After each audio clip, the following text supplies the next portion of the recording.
بحضور عدد كبير من أطباء الفيوم وبني سويف والمنيا تحقيق إنجاز علمي جديد، وذلك باستئصال ورم سرطاني عن طريق المناظير بدون تدخل جراحي، وذلك بحضور أساتذة الأورام من معهد أورام الفيوم واستخدام أحدث الأجهزة في أول مستشفى حكومي على مستوى الجمهورية وتحت إشراف الدكتور حاتم جمال وكيل وزارة الصحة. الهضمي والمناظير بمستشفى الفيوم العام ده يعتبر أكبر اسم للمناظير والجهاز الهضمي في شمال الصعيد. احنا بنعمل مناظير حوالي 5000 ل 6000 حالة في السنة. ده عدد كبير جدا مش عدد قليل بالنسبة. احنا اللي شايلين مستشفيات بني سويف والمنيا والفيوم في بعض الامور الصعبه وبعض التقنيات الصعبه اللي احنا بنعملها.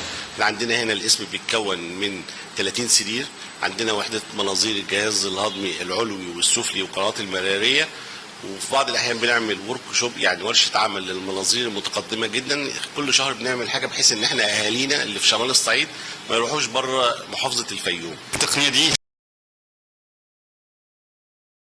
مش موجوده في بعض الجامعات المصريه تقريبا لحد دلوقتي.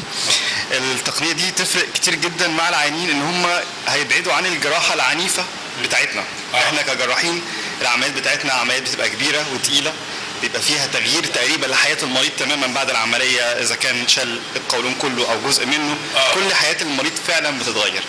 مع التقنيه الجديده دي اللي بتنفع في بعض الحالات، طبعا مش كلها، المريض بيتفادى كل المشاكل بتاعه الجراحه. من الحاجات الجديده تقنيات جديده دلوقتي على مستوى العالم بتستخدم في تقشير الاورام السطحيه للجهاز الهضمي، سواء كانت في المعده او المريء او القولون، واللي ابتداها المدارس بتاعه شرق اسيا خصوصا في اليابان، وابتدت مؤخرا تتبناها الجمعيات الدوليه في امريكا واوروبا. طبعا احنا كان عندنا السبق في مصر وفي الشرق الاوسط ان احنا يبقى عندنا فرصه ان احنا نتدرب على التقنيات دي ويتم تطبيقها ودخولها مصر بدايه من 2019.